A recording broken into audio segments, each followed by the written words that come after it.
আরব ভূখণ্ডে একজন আল্লাহওয়ালা ছিলেন, শত বৎসর না হাজার বৎসর আগে। ওনার নাম ছিল আবু আবদুল্লাহ জাজুলি রহমতুল্লাহি আলাই। মিশরের বড় প্রসিদ্ধ আল্লাহওয়ালা ছিলেন, আর আলেমও ছিলেন ওরকম। উনি একদিন সফরে বাহির হয়েছেন,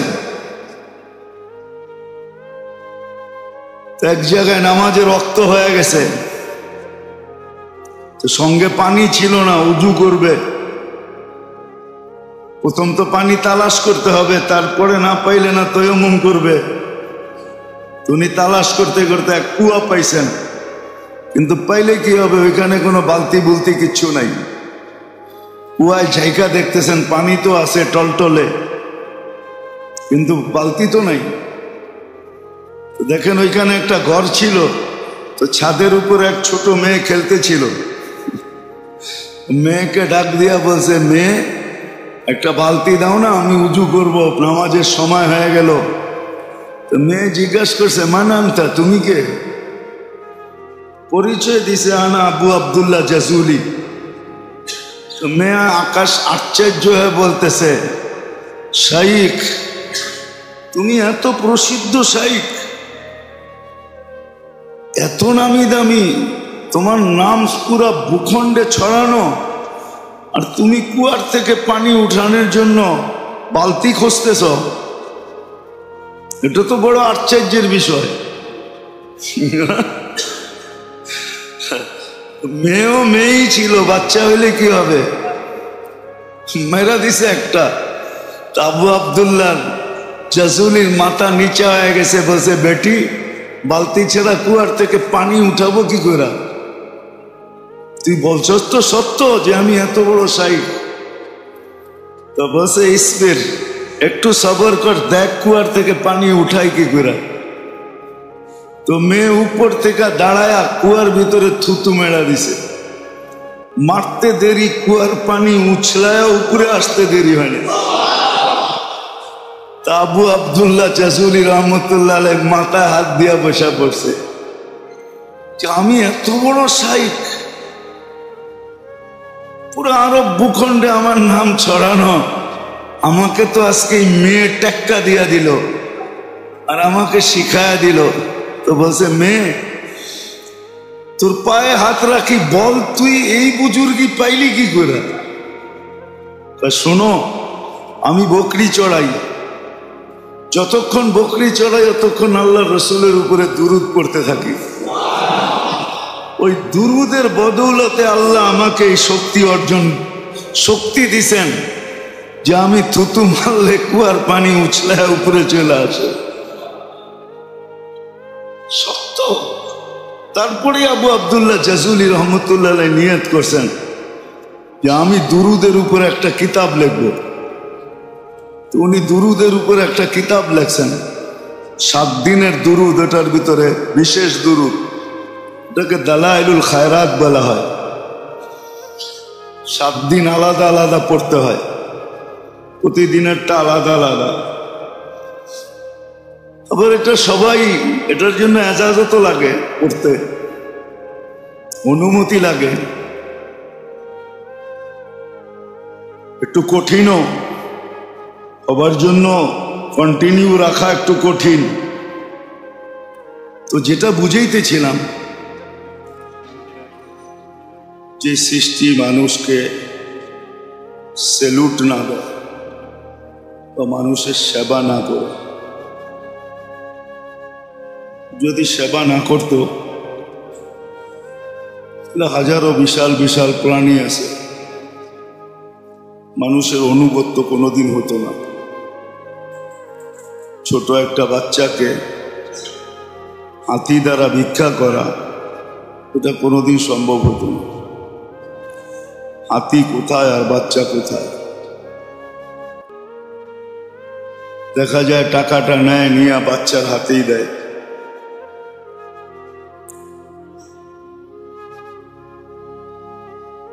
এই যে অনুগত্য, এটা শ্রেষ্ঠত্বের কারণে। আর এটাও সত্য, আল্লাহ এদিকে ইঙ্গিত দিচ্ছেন একটা উট মানুষের তুলনায় অনেক বড়। আফালা ইয়ানজুরুনা ইলাল ইবিলি কাইফা খুলিকাত। একটা উটকে বসতে বললে বসে, দাঁড়াইতে বললে দাঁড়ায়। ইদা আনাখা আনাখা ওয়া ইদা ইস্তানাকা ইস্তানাকা। এই যে এক অনুগত্য উটের, এটা মানুষ শ্রেষ্ঠ বিদায়ী সম্ভব হয়েছে। মানুষ যদি শ্রেষ্ঠ না হইতো তাহলে উটকে অনুগত্য করতে পারত না। এরকম সমস্ত প্রাণী সৃষ্টিকে মানুষ, সৃষ্টি মানুষের অনুগত্য। কেননা আল্লাহ মানুষকে সৃষ্টির ভিতরে পজিশন দিছেন।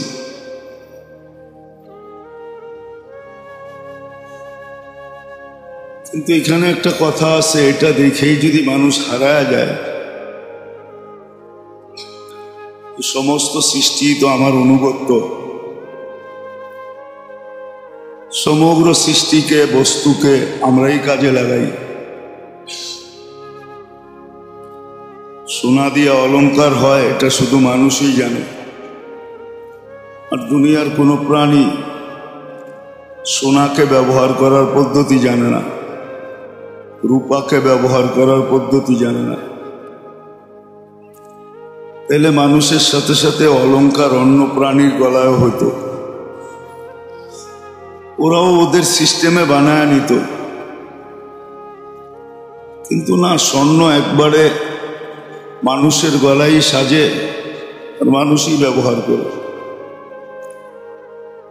এরকম প্রত্যেকটা বস্তুই কিন্তু গাছের ফার্নিচার কি মজা, দেখতে কত ভালো লাগে আর ঘুমাইতে কত মজা আসে, এটা মানুষই জানে, গাছ জানে না।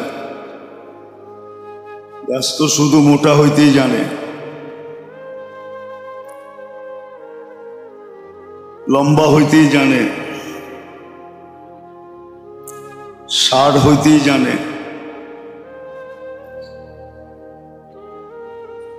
মানুষের পজিশন সমগ্র সৃষ্টির ভিতরে, কিন্তু ভুল এইখানেই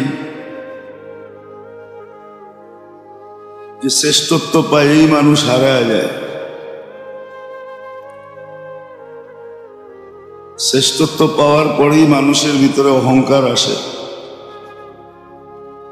তো যেটা বুঝাইতে চেয়েছিলাম, যদিও মানুষ সৃষ্টির ভিতরে শ্রেষ্ঠ, বিরাট পজিশনের অধিকারী,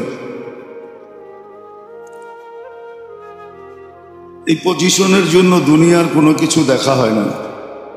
যে দুনিয়া ধনীকে পজিশন দিছেন আল্লাহ, গরিবকে দেন না এমন না। প্রত্যেকটা মানুষ যে মানুষ হিসাবে জন্ম নিছে, সেই কিন্তু সৃষ্টির ভিতরে পজিশন পাইছে, শ্রেষ্ঠত্বের পজিশন, অবস্থান। এখানে কোনো বংশ দেখা হয় না, দুনিয়ার পদমর্যাদা দেখা হয় না, দুনিয়ার রাজত্ব সাজুত্ব দেখা হয় না,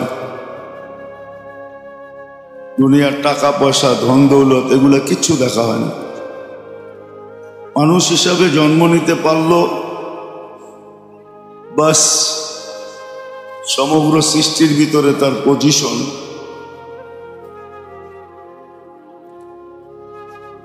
বাস্তবায়ন হলো, সে পজিশন পাওয়া গেল যে ফেরেশতা পর্যন্ত তার সেবা করতেছে। এই পজিশনের কারণেই কিন্তু এখানে দিনদারও দেখে না, বেদিনও দেখে না,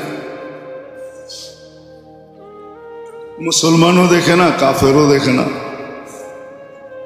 ফেরেশতা সমভাবে সবাইকে সেবা দিয়া চলছে। আর এখানে কোনো পার্থক্যতাও নাই। শারীরিকভাবে ফেরেশতাদের সেবা আমাদের জন্য একরকম, অন্যের জন্য একরকম এমনও না, সমভাবে সেবা দিয়া চলছে। এই কথাটা যতই লম্বা করি লম্বা হইতে থাকবে, কিন্তু আসলে এটা বোঝানো আমার উদ্দেশ্য না। উদ্দেশ্য হলো যে মানুষ পজিশন নিয়ে জন্ম নিলেই সৃষ্টির মাঝে তো সে পজিশনওয়ালা হয় বটে। 3 ভাগ মুসলমানই ওইভাবে চলতেছে, ওই দ্বারাই চলতেছে। চোখে দেখতেছে যে ওদিকেই উন্নতির জোয়ার ওদিকে বইতেছে, এই জন্য ওদের স্টাইলে চলতেছে। তো দুনিয়ার সেবাটা একটু ওরা বেশিই পায়, আর এটাও আল্লাহ সুস্পষ্ট যে ওদেরকে আমি দুনিয়া একটু বেশিই দিব।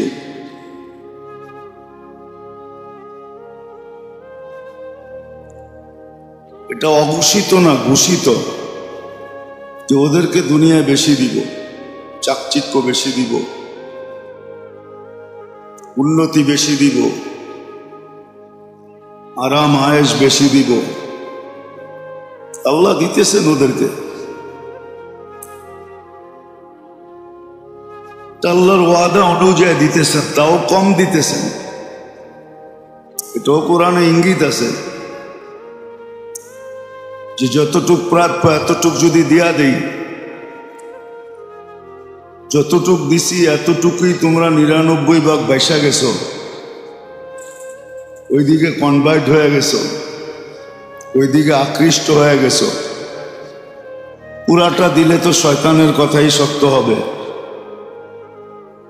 লাউগভিয়ান্না ইবাদাকা আজমাইন, সব গুমরা কইরা ছেড়া দিন। তখন দেখা যাবে এইদিকে একজনও পাওয়া যাবে না। আজকে যেই সংখ্যা আছে এই সংখ্যাও থাকবে না। আল্লাহ ওদেরকে তো দুনিয়া দেওয়ারই ওয়াদা। তামাত্তাউ কালিলান ফাইন্নাকুম মুজরিমুন, 60-70 বছর তোমাদেরকে খুব দিব, তারপরে তোমাদেরকে কাঠগোড়ায় দাঁড় করাবো। আর দুনিয়া জান্নাতুল কাফের, কাফেরের জন্য দুনিয়াকে জান্নাত বানায় দিবে। সিজনুল মুমিন, মুমিন মুসলমানের জন্য জেলখানার মতো মনে হবে।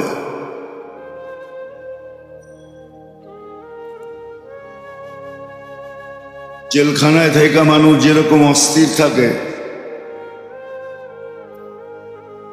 ভাবতে থাকে কখন মুক্ত হব, কখন মুক্ত হব, জামিন কখন মিলবে, কখন মিলবে। তো মুসলমান দুনিয়া থেকে এটাই ভাববে যে মৌত কখন আসবে, জান্নাতে কখন যাব, আখেরাতের নেয়ামত সুখ শান্তি কখন পাব।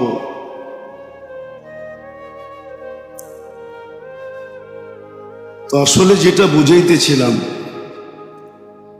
মানুষ মানুষ হিসাবে জন্ম নিলেই মানুষ হয় না, সৃষ্টিগতভাবে হয়। যা এতক্ষণ দেখাইলাম এটা সে পাইতে থাকবে। আল্লাহকে মানলেও পাবে, না মানলেও পাবে। আর দুনিয়া বিত্তাকাদ্দুর, কপালে যেটা লেখা আছে ওটা সে পাবে। কপালের লেখা কখনো যাবে না, এটা সে পেতে থাকবে।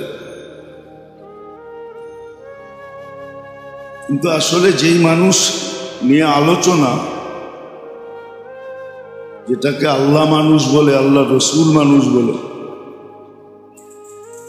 কোরআন হাদিসের দৃষ্টিতে যেটাকে মানুষ বলা হয়, ওরকম মানুষ শুধু গঠন দ্বারা হয় না, শারীরিকভাবে হয় না।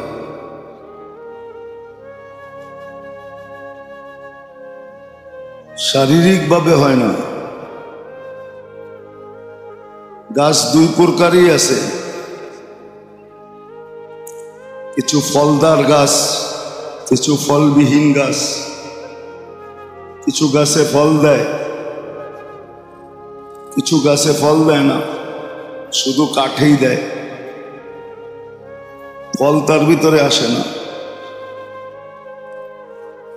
আবার ফলদার গাছের ভিতরেও গাছ আছে, ফলদার গাছ বটে, কিন্তু তারপরও ফল দেয় না, এটাও আছে। ঠিক মানুষ গঠনগত হইলেই মানুষ হয় না। আল্লাহ আল্লাহ রসুলের কাছে মানুষ মানুষ হিসাবে প্রশংসা তো খুব কম, এতটুকুই ওয়ালাকাদ কাররামনা বানি আদম, তোমাদেরকে আমি শ্রেষ্ঠত্বের মুকুট দিছি, এতটুকুই প্রশংসা শেষ। অথবা আরেকটু দেখানো যায়, শুধু মানুষ, গঠনগত মানুষ হিসাবে তার প্রশংসা এতটুকুই, ওয়াল্লাযী খালাকা লাকুম মা ফিল আরদি জামিআ, তোমার জন্য দুনিয়ার সবকিছু তৈরি করছি। অথবা আরেকটু হইতে পারে, সাখখারা লাকুম কুল্লা শাই, সব তোমাদের অধীন। মানুষ হিসাবে এই 3-4টা বা 5টা প্রশংসাই শেষ। কিন্তু যেই মানুষ নিয়ে আমাদের আলোচনা, গুণগত মানুষ, ফলগত মানুষ, যে গুণ দ্বারা মানুষ মানুষ হয়, এর প্রশংসা কিন্তু সীমাহীন, এর প্রশংসার কোনো সীমা নেই। 2-4টা আয়াতে আবদ্ধ করা যায় না, বা 2-4টা কথা দ্বারা আবদ্ধ হয় না। একটা জিনিস ভাবলে বোঝা যাবে, যদি ভাবি, খুব মনোযোগ দিয়ে ভাবতে হবে, তাইলে হয়তো বুঝে আসবে। মানুষ মানুষকে কিনে বটে, একটা সময় ছিল মানুষ মানুষের কাছে বিক্রি হতো, এই সময়টা ছিল, কিন্তু মানুষ মানুষের কাছে বিক্রি হতো, মানুষ বিক্রি করা হইতো, আবার মানুষই মানুষকে কিনত, কিন্তু ওটা কৃত দাস হিসাবে কিনত, কৃত দাস হইতো, কৃত দাসী হইতো, সে তার থেকে কাজ নিত, যেমন খুশি তেমন ব্যবহার করত।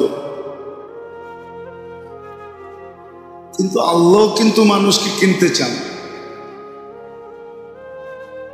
কোরআনে আছে, ইন্নাল্লাহ আশতারা, আল্লাহ কিনতে চায় মানুষকে। কিনার কথা কোরআনেও আছে, আল্লাহ মানুষকে কিনতে চায়। কিন্তু আল্লাহর কি ক্রয় করাটা দাস হিসাবে না, আল্লাহর ক্রয়টা দাস হিসাবে ক্রয় করে না, আল্লাহ তো বন্দা হিসাবে ক্রয় করে। দাস আর বন্দা অনেক পার্থক্য। মানুষ মানুষকে কিন্তু এক সময় ছিল, যদিও আমাদের এখানে প্রথা নাই, এখনো দুনিয়ায় কিছু কিছু জায়গায় প্রথা আছে, আফ্রিকায় আছে, নর্থ আমেরিকায় আছে, এখনো মানুষ মানুষকে কিনে, কিন্তু বাকি দুনিয়ায় নাই, তা বিলুপ্ত হয়ে গেছে। মানুষ মানুষকে কিনে কিন্তু দাস হিসাবে। আল্লাহ আমাদেরকে কিনতে চান,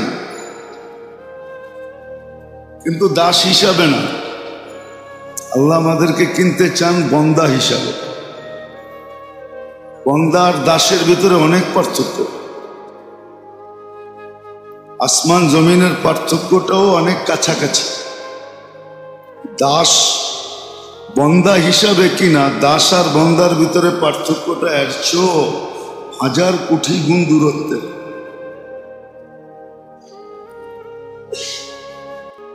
আল্লাহ আমাদেরকে কিনতে চান। দুনিয়ার মানুষে কিনা বেচা করে, কিন্তু এটা সিক্কা দ্বারা, টাকা দ্বারা। কিন্তু আল্লাহ আমাদেরকে টাকা দিয়ে কিনতে চান না, কাগজ দিয়ে কিনতে চান না। টাকা কিন্তু চেঞ্জ হয়, টাকা পরিবর্তন হইতে থাকে, ঠিক না? পরিবর্তন হইতে থাকে। এক এক সময় এক এক কালার, এক এক রং, এক এক ভাবে টাকা আসে না? ওগুলা চেঞ্জ হয়ে যায়। কিন্তু আল্লাহ যা দিয়ে কিনতে চাইতেছেন ওটা কোনোদিন চেঞ্জ হবে না।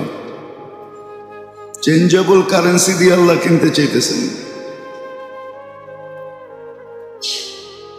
আল্লাহ আমাদেরকে জান্নাতের বিনিময়ে কিনতে চাইতেছেন। এখন ভাবনাটা এটাই যে কোন মানুষটাকে আল্লাহ জান্নাতের বিনিময়ে কিনতে চাইতেছেন। প্রথম তো ভাবতে হবে যে আল্লাহ আমাকে দাস হিসাবে কিনতে চাইতেছেন না। দাস হিসাবে যদি কিনতে চাইতেন তাহলে আল্লাহ পারতেন। আল্লাহর কাছে ওই টেকনিক আছে, ওই প্রযুক্তি আছে। নাহলে আল্লাহ সমস্ত সৃষ্টিকে বাধ্য করলেন কিভাবে যদি প্রযুক্তি না থাকতো? তাহলে তো সৃষ্টি যার মন মতো সে চলতো। কোন সৃষ্টি তো তার মন মতো চলে না, বরং আল্লাহ যেই প্রযুক্তি ফিট করছেন সিস্টেম, ওই সিস্টেম অনুযায়ী চলতেছে। চুল পরিমাণ, সুতা পরিমাণ এর চেয়ে কম, শতগুণ কম। কোন ত্রুটি করার কোন সম্ভাবনা না ছিল, না আছে, না থাকবে।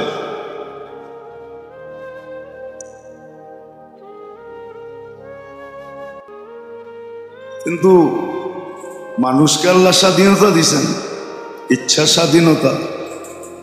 মানুষ যেমন খুশি তেমন চলে। পক্ষরে সব আল্লাহর, টকশোতে বসে বিরুদ্ধে কয় আল্লাহর। লাউড স্পিকারে আল্লাহর বিরুদ্ধে বলতেছে, অথচ যেই মুহূর্তে আল্লাহর বিরুদ্ধে বলতেছে ওই বাক শক্তিটাও কিন্তু আল্লাহ। বাবার বিষয়, কিন্তু ওই সময় যে ও শ্বাস প্রশ্বাস নিতেছে ওই অক্সিজেনটাও আল্লাহ। মানুষ কিন্তু কথা বলে, ভিতরে একটা শক্তি ব্যবহার হয় না? কথা বলার সময় শক্তি ব্যবহার হয় না? ঠিক। এটা কি বেলুনের বাতাসের মতো ছেড়া দিলে বেরিয়ে গেল? কথাটাকে গুছায় বের করতে হয়, ঠিক না? কিন্তু এই শক্তিটাও কিন্তু আল্লাহ। কিন্তু ইচ্ছা স্বাধীনতা দিছেন বিধায় আল্লাহ শুধু দেখতে থাকেন, হাসেন তো না। আসলে তো হইতই, কেননা এটাও আছে মোমেনের কোনো কাম দেখে আল্লাহ যখন হাসে তো ওকে আর শাস্তি দেয় না। এই জন্য মান যাহিকা আলাইহি রাব্বুহু লাম ইউআদ্দিব, আল্লাহ যার কর্ম দেখা হাসে ওকে শাস্তি দেন না। এই জন্য হাসানের পদ্ধতিও আছে, ওটা আবার লম্বা হয়ে যাবে। কিছু কাম আছে যখন করে তখন আল্লাহ হাসতে থাকেন, আর সিদ্ধান্ত নেন যে হাইসা যখন দিলাম আর শাস্তি দিব না। এরকম কিছু কর্ম আছে মানুষ শিখলে করতে পারে, এরকম কিছু জিনিস আছে। একটা দেখাই, রাত্রে ঘুমের থেকে উঠলো তাহাজ্জুদের জন্য, আর স্ত্রীকে চেহারা একটু পানির ছিটা দিয়ে উঠাইল। আল্লাহ দুইজনের কাণ্ড দেখা আয়সা দেন। আবার স্ত্রী উঠলো, স্বামীকে একটু পানির ছিটা দিয়ে উঠাইল, আল্লাহ আয়সা দেন। তো সিদ্ধান্ত হয়ে যায় যে তোমাদেরকে আর শাস্তি দিব না। কিন্তু বাকি কিছু জিনিস আশ্চর্যান্বিত হয়ে হাসার কিছু বিষয় থাকে, আছে। যে আল্লাহর বিরুদ্ধে বলতেছে যে গড ইজ নাথিং বলতেছে, নাউজুবিল্লাহ,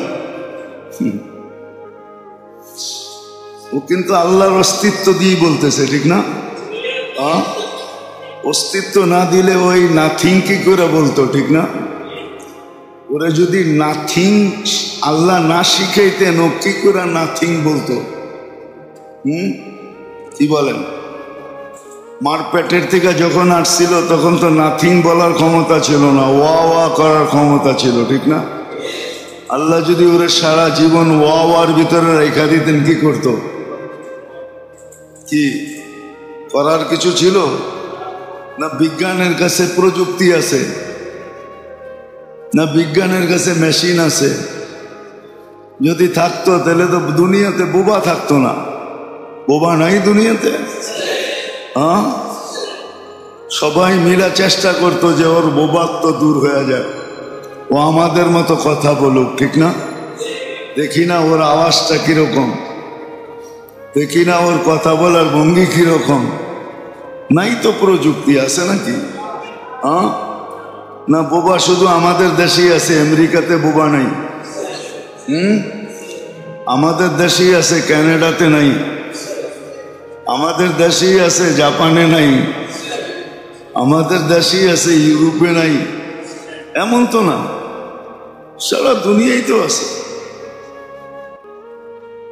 এমন তো না যে আমাদের দেশেই আছে, যারা আরবি বলে ওই দেশে বোবা হয় না। ওরা তো কোরআনের ভাষা বলে, বোবা হবে তো হবে কি করে? ওই দেশে তো বোবা আছে না? নাই?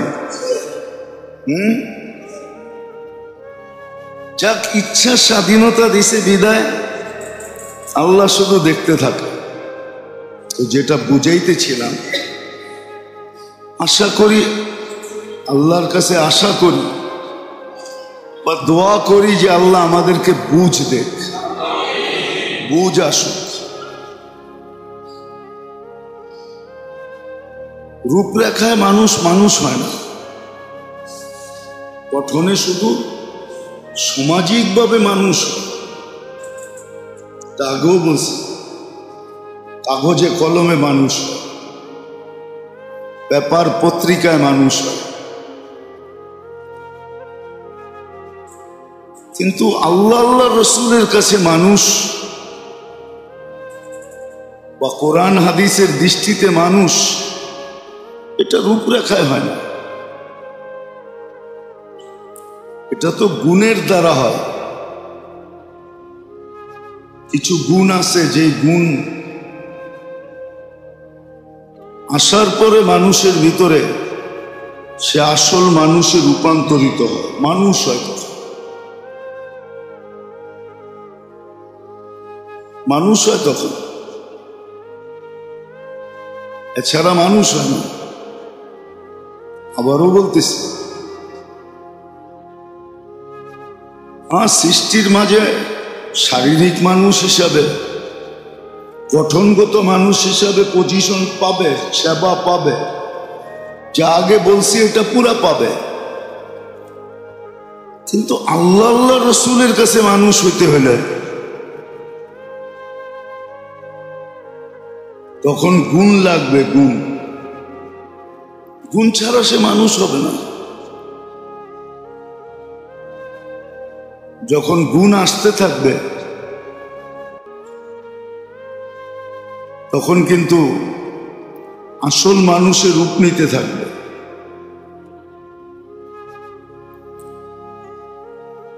আসল মানুষ হবে। আজকে পজিশন সৃষ্টির ভিতরে একরকম, যখন গুণগত মানুষ হবে তখন সৃষ্টির ভিতরে আকর্ষণ বা পজিশন আরেক রকম হবে। আজকেও সৃষ্টি সেবা করে, কিন্তু অপারক হয়ে সেবা করে, পারক হয়ে না। পারত যদি তাহলে করতো না, কিন্তু অপারক হয়ে আজকে সেবা করে। আল্লাহ অধীন করে দিছে, এই জন্য সেবা করতেছে।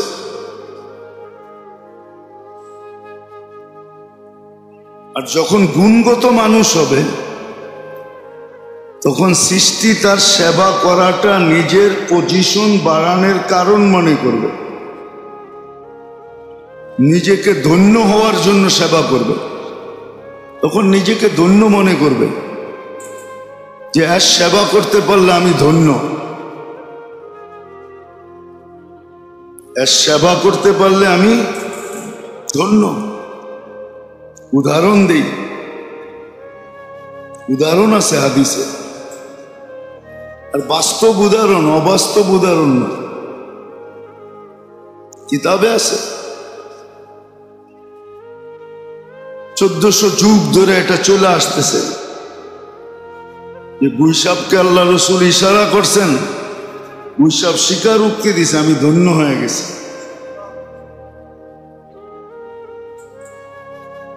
হরিণ স্বীকার করছে যে আমি ধন্য হয়ে গেছি। প্রত্যেকটা প্রাণী যেটাতেই আল্লাহ রসুলের সম্পর্ক হয়েছে, ব্যবহার করছেন বা হাত লাগাইছেন, ওটাই স্বীকার করছে যে আমি ধন্য হয়ে গেছি। এরকম শুধু আল্লাহ রসুল না,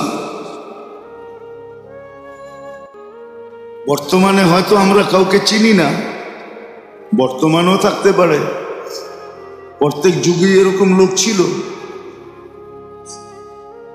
বন্য প্রাণী সাহাবায়ে কেরামকে রাস্তা দেখায় নিজেকে ধন্য মনে করছেন যে আমরা ধন্য, আপনি সেবা করতে পারছি। এরকম একটা না, দুটা না, শত আছে। বলিয়ামকে বলিয়াম লেখা হয়েছে, যদিও আমরা পড়ি নাই বা পড়ি না বা এগুলা সম্বন্ধে আমাদের নলেজ নাই।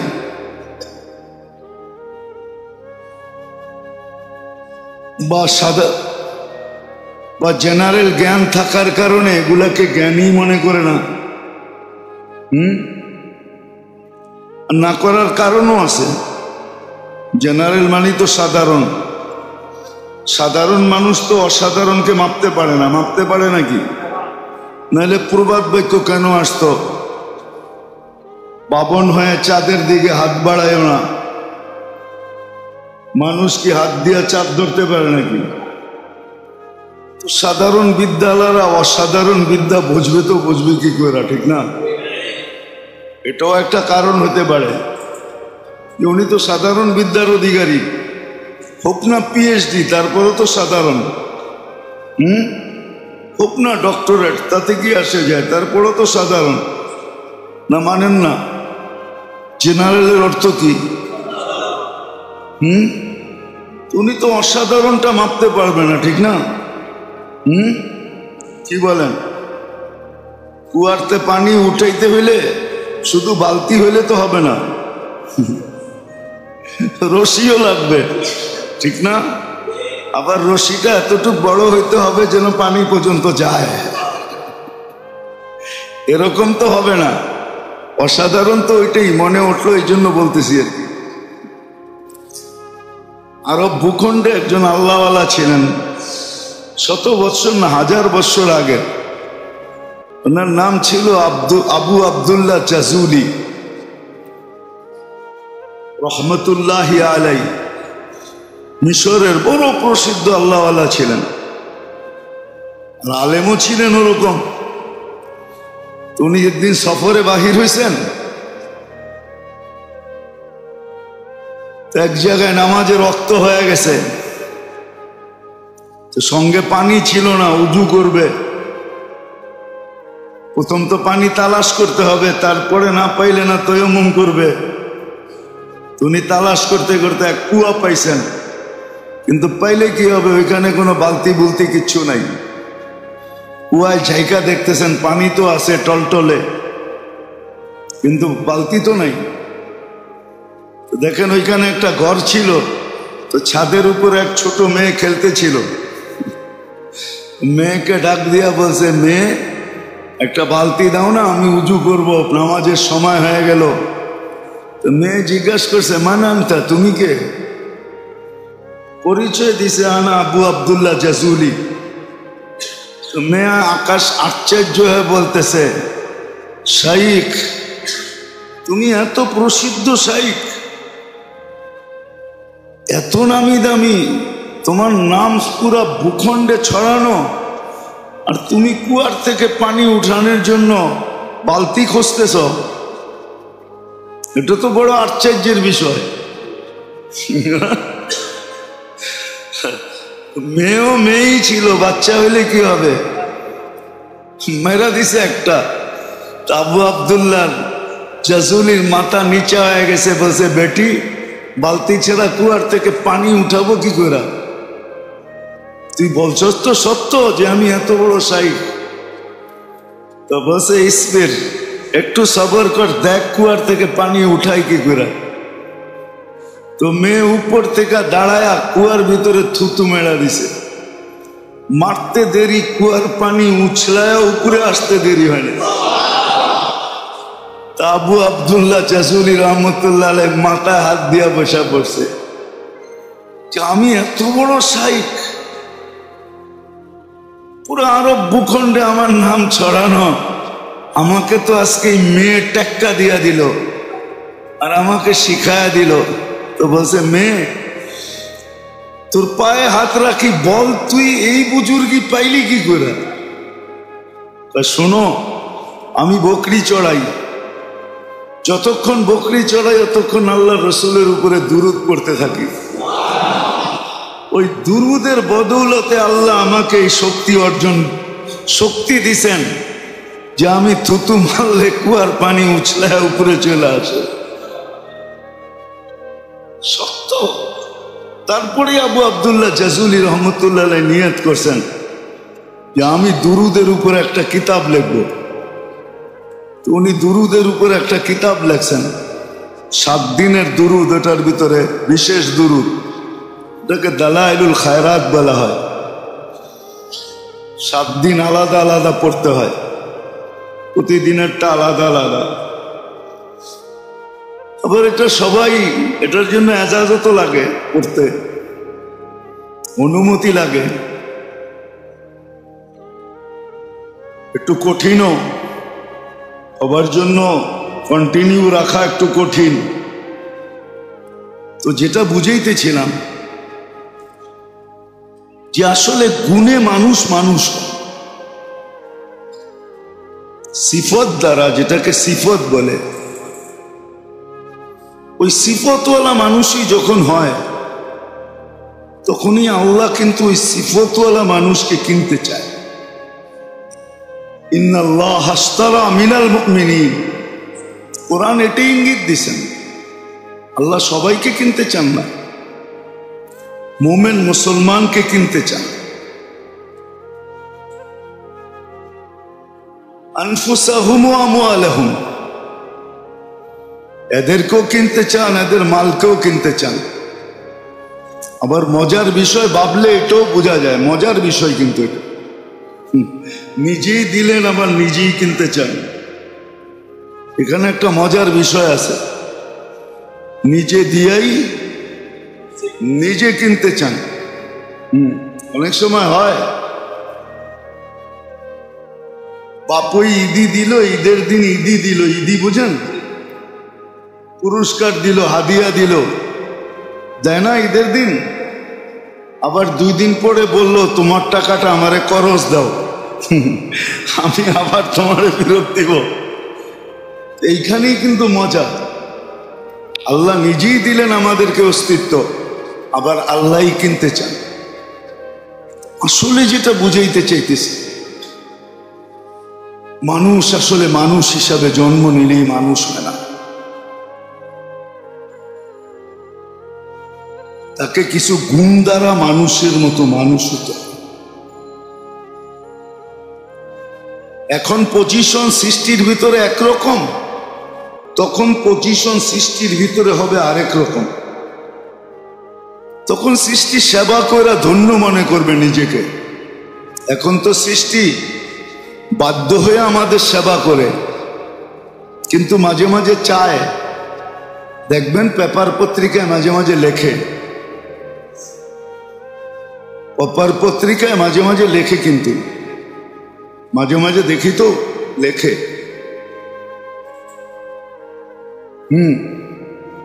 যে প্রকৃতির গলা আমরা টিপা মারছি, এই জন্য এখন প্রকৃতি আমাদেরকে গলা টিপা মারতে চায়।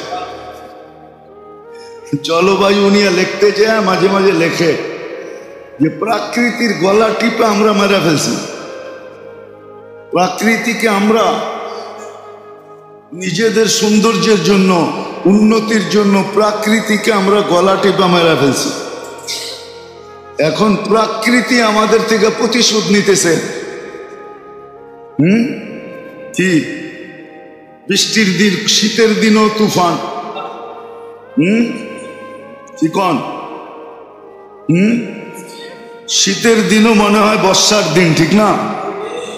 ডিসেম্বরের আজকে 8 তারিখ চলতেছে, ঠিক না? গতকাল সারাদিন মনে হয়েছে কি আষাঢ় মাস, ঠিক না? তো প্রকৃতিও আমাদেরকে গলা টিপা মারতেছে, আমরাও প্রকৃতিকে মারছি। তো সৃষ্টি আমাদের সেবা করে, বাধ্য হয়ে করে, নাহলে ও আমাদেরকে গলা টিপা মারতো। আর এটা আল্লাহর ইঙ্গিত আছে। আল্লাহ বলে আমি সুরক্ষিত করি বিদায়, নাহলে জমিন তোমাদেরকে টিকতে দিত না। জমিন বলতো এক তো হলো ওদের বোঝা, ওদের বোঝা। মানুষের একটা ওয়েট আছে না, নাই? তাইলে রোজার ঈদে ঢাকায়রা কেন বলে? রোজার ঈদের ছুটিতে ঢাকার মানুষ বলে ঢাকা 3 ইঞ্চি উপরে উঠে গেছে, বলে না? জিজ্ঞাসা করেন, এটা বলে ঢাকা উপরে উঠে গেছে। আবার যখন 2-3 সপ্তাহ পার হয়ে যায়, আবার জায়গাটা জায়গায় গেছে, সব আইসা ভরে গেছে। এক তো মানুষের ওয়েট, আরেক হলো মানুষের গুনার ওয়েট। 24 ঘন্টা কিন্তু গুনাহ চলতেছে, একটা মুহূর্ত নাই যেই মুহূর্ত গুনাহ হয় না। আবার 1-8 গুনাহ করে না, সবাই আমরা গুনায় অভ্যস্ত। গুনাহটা যেন অভ্যাসে পরিবর্তন, রূপান্তরিত হয়ে গেছে। কিছু গুনাহ তো অভ্যাসে রূপান্তরিত, বেশিরভাগ গুনাহ আপনি দেখেন, বেশিরভাগ গুনাহ কিন্তু অভ্যাসে রূপান্তরিত হয়ে গেছে। এটা অভ্যাস। গুনারও কিন্তু একটা ওয়েট আছে, নাহলে আল্লাহ কিয়ামতের দিন মাপবো কি করে? মাপবে না? নেকি মাপবে না? মাপবে না। ওয়ানাদাউ মাওয়াজিনাল কিসতা লিয়াউমিল কিয়ামা, কোরআনে আছে। আমরা পাল্লা দাঁড় করাবো, মাপবো, ওয়েট করব। যদি ওয়েট না হইতো তাহলে বাতাস মাপ, গতি মাপে কি করে? তাপমাত্রা মাপে কি করে? বলের গতি মাপে কি করে? আল্লাহ এটারও একটা ওয়েট আছে। জমিন কিন্তু প্রতিদিন বলে আল্লাহ, এক তো ওদের ব্যক্তিগত শারীরিক ওয়েট উঠাইতেছি, ওজন উঠায় রাখতেছি, আরেকটা হলো গুনার ওজন উঠাইতেছি। আমার পিঠ ভরা গুনার গুনাহ। কতদিন আমাকে অনুমতি দেন না একটু পরিষ্কার করি? জমিন কিন্তু পরিষ্কারের অনুমতি চায়, কিন্তু আল্লাহ দেন না। শুধু জমিন না, সমুদ্র চায়। সমুদ্র কিন্তু অনুমতি চায়, সমুদ্র অনুমতি চায়। যাক, এটা অন্যদিকে চলে যাবে কথা। আপনি তো প্রযুক্তির ফিল্টার বাসায় লাগায় নিছেন, এখন পানি ফিল্টার করে খান, ঠিক না? আল্লাহ যে কত বড় ফিল্টার লাগাইছে এটা তো আর কোনোদিন দেখি নাই। সমুদ্র কিন্তু ফিল্টার। ডেলি এর ভিতরে কত টন লবণ আল্লাহ ঢালেন এটা জানেন তো না? যে কত টন লবণ ডেলি যায়, কত লক্ষ কোটি টন লবণ ডেলি সমুদ্রের ভিতরে যেতেছে। ওইদিকে গেলে আবার হারায় যাব। তো যেটা আমি বুঝাইতে চাইতেছি, আল্লাহ করুক, বুঝে আসুক। একটু ভাবেন, বিবেকের পর্দা খুলে ভাবেন। ভাবলেও সওয়াব পাওয়া যাবে। তো মানুষ শুধু গঠনগতভাবে মানুষ না, আল্লাহ আল্লাহ রসুলের কাছে মানুষ হইতে হলে কিছু গুণ থাকতে হবে। তখনই আল্লাহ কিনবে জান্নাতের বিনিময়। তখন সৃষ্টি সেবা করবে, ওই সেবার ধরন ভিন্ন হবে। আজকে সেবা করে কিন্তু তিক্ত মনে করে, তখন সেবা করবে প্রফুল্ল মনে করবে, নৈকট্য লাভের জন্য করবে। এই জন্য আল্লাহ মুমিন মুসলমানকে খুব জোর দিছেন যে তুমি কিছু গুণ অর্জন করো। জীবনের সময়টা এদিক ওদিক কাজে না লাগায়া, আজে বাজে কাজে না লাগায় এক একটা স্তর জীবনের, যেমন জীবনের একটা স্তর আছে, জীবনের কয়েকটা স্তর। একটা শিশুকালের স্তর, ওটা তো আল্লাহর মেহেরবানি যে আল্লাহ ওটাকে পুরা মাপ করে দিয়েছেন, মাপের চাদর দিয়া ঢেকা দিয়েছেন। ওটা হিসাব কিতাবের বাহিরে রাখছেন। ওটা আমার পক্ষে যাবে, আমার বিরুদ্ধে যাবে না। ওইখানে বিরুদ্ধের সাইডটা অফ আছে, যেখানে বিরুদ্ধে যাওয়ার কোনো সুযোগ নেই। পুরা প্রাপ্ত বয়স্ক হওয়া পর্যন্ত এটা আমার পক্ষে যাবে এবং নিষ্পাপ হিসাবে যাবে। আরেকটা জীবনের স্তর আছে যৌবন। প্রাপ্তবয়স্ক হওয়ার সাথে সাথে যৌবন শুরু হয়। এই স্তরটা। আরেকটা স্তর আবার আছে,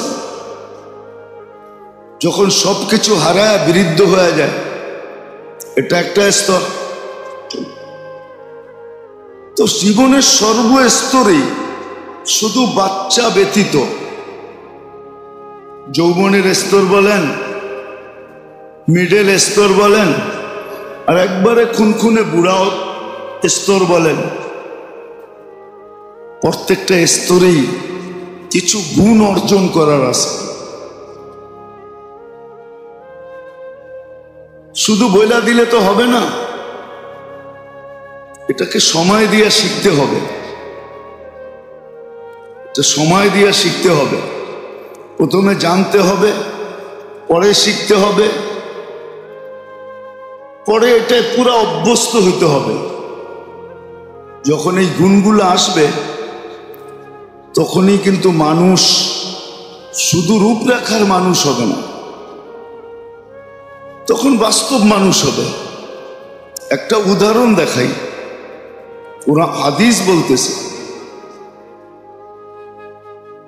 যে আসলে মুসলমান, আমরা সবাই মুসলমান, কিন্তু আসলে মুসলমান কে? হাদিস কিন্তু এটা বলছে, আল মুসলিমু, মুসলমানকে, মানিল মুসলিম, মুসলমানকে, মান সালিমাল মুসলিমুনা বিলিসানিহি ওয়া ইয়াদিহি, যে মানুষ তার হাত দ্বারা কষ্ট তো দূরের কথা, এমনকি তার মুখ দ্বারাও পায় না, সে হলো মুসলমান। হাত দ্বারা তো দূরের কথা, তার মুখ দ্বারাও কষ্ট পায় না, তার মুখ দ্বারাও কষ্ট পায় না।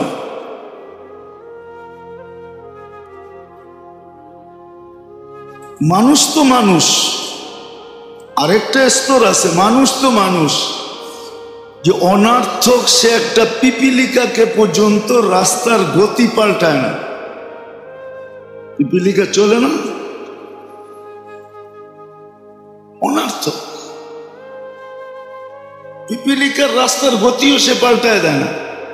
মারবে তো দূরের কথা, কষ্ট দিবে তো দূরের কথা, কোনো প্রাণী তার দ্বারা কষ্ট পায় না। হ্যাঁ, আল্লাহ যেটা বৈধ করছে ওটা ভিন্ন জিনিস। তো আসলে সিফত দ্বারা, গুণ দ্বারা মানুষ মানুষ হয়। যাদেরকে দেখলে আমাদের চক্ষু কপালে ওঠে,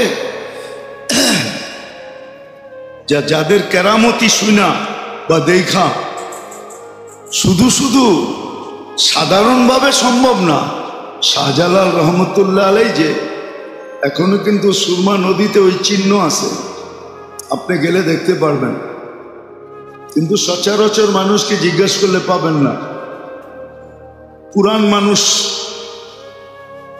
আলেম ওলামা, বয়স্ক, এদেরকে জিজ্ঞেস করলে চিহ্ন পাবেন আপনি। চিহ্ন রাখা আছে যে যেইখান দিয়া মুসল্লায় সুরমা নদী পার হয়েছে।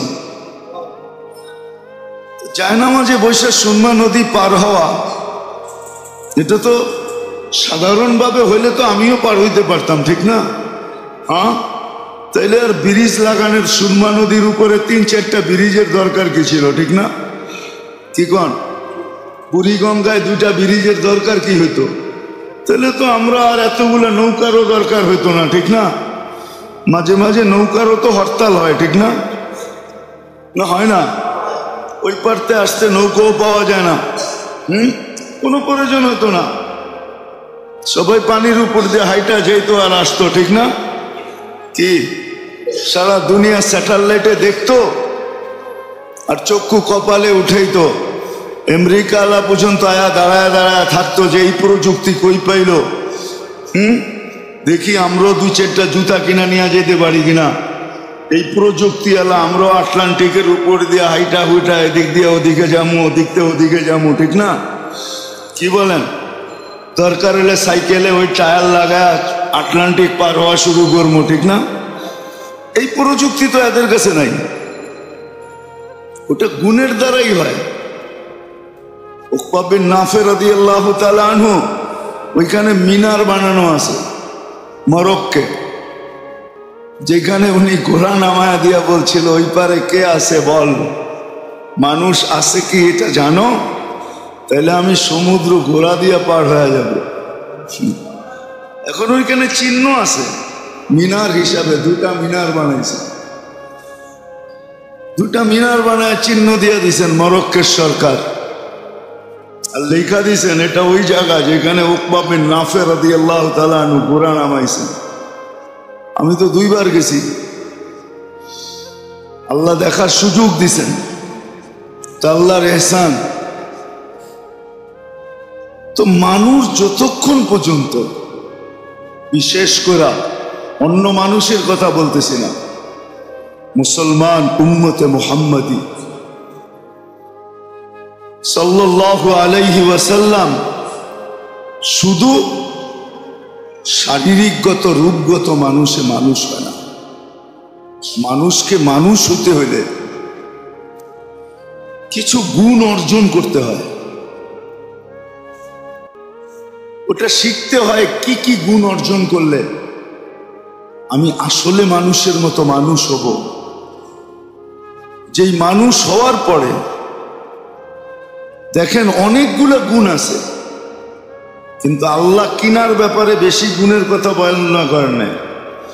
ইন্নাল্লাহ আশতারা মিনাল মুমিনিন, আল্লাহ এতটুক রাখছে যে ইমানের একটা মাত্রা আছে, ওই মাত্রা অনুযায়ী তুমি অর্জন করো, তাইলেই আমি তোমাকে জান্নাতের বদলায় কিনা নিব। কিন্তু এর চেয়ে উপরে যদি তুমি যেতে চাও তাহলে আরো গুণ অর্জন করতে হবে। আসলে মানুষ মানুষ হয় গুণ দ্বারা। বৃক্ষ যেরকম পরিচয় পায় ফল দ্বারা, ফল দ্বারা বৃক্ষ পরিচয় পায় ফল দ্বারা। ফল বলতে যা আমরা খাই শুধু এটা না, কিছু গাছ আমাদের দেশে আছে যেটার কাঠ বড় দামি, এটাও তো একটা ফল। কি বিদেশে যায়, আমি এক দেশে দেখা আসছি, ওর সিঁড়ি দেখা, আমি সিঁড়ি বানাইছেন পুরা সিঁড়ি কাচের, মোটা মোটা কাজ দিয়া, কিন্তু ফিট করছেন যে কাঠের, আমি জিজ্ঞাসা করলাম এই কাঠ কই পেলাম? হাইসা দিয়ে বলতেছে এটা বাংলাদেশের কাঠ, আমি বাংলাদেশ থেকে আনাইছি। কি এক কাঠ? সেগুন। এটা বাংলাদেশের সেগুন কাঠ। এটাও একটা ফল, ঠিক না?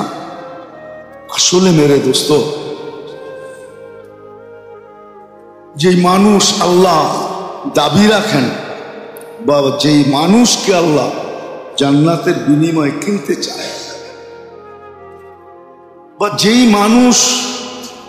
মানুষ হলে সমগ্র সৃষ্টি তার দ্বারা উপকার পাবে, অপকার পাবে না। দুটা শব্দই বললাম, উপকার পাবে, কোনো অপকার পাবে না। বা যেই মানুষের সেবায় সমগ্র সৃষ্টি, আপনি একটা কথা ভাবেন, কিন্তু কিছু লোক আছে মারা গেলে আকাশও কাঁদে, জমিনও কাঁদে। কোরআন বলতেছে বাকাত আলাইহিস সামাওয়াতু ওয়াল আরদ, আকাশও কাঁদে, জমিনও কাঁদে। বরং আরেকটা বললে কে কি করবে জানি না, কিতাবে এক জায়গায় পাইছি, সত্য মিথ্যা ওটা পড়ে, কিন্তু লেখা আছে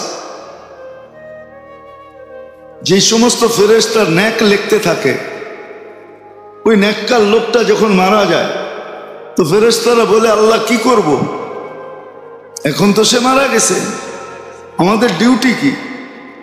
তা আল্লাহ বলে তুই এদের কবরের পাশে বসা এর জন্য কিয়ামত পর্যন্ত দোয়া করতে থাকো।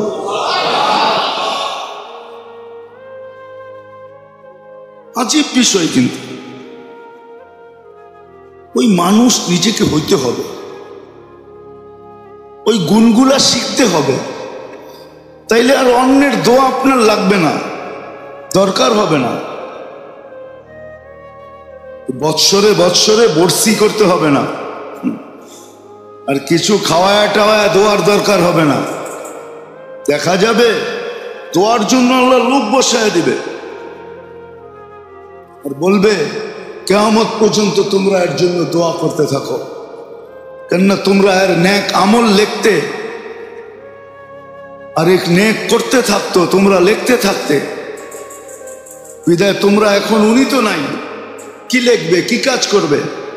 তো তোমাদের কাজ এটা যে তোমরা এর জন্য কিয়ামত পর্যন্ত দোয়া করতে থাকো।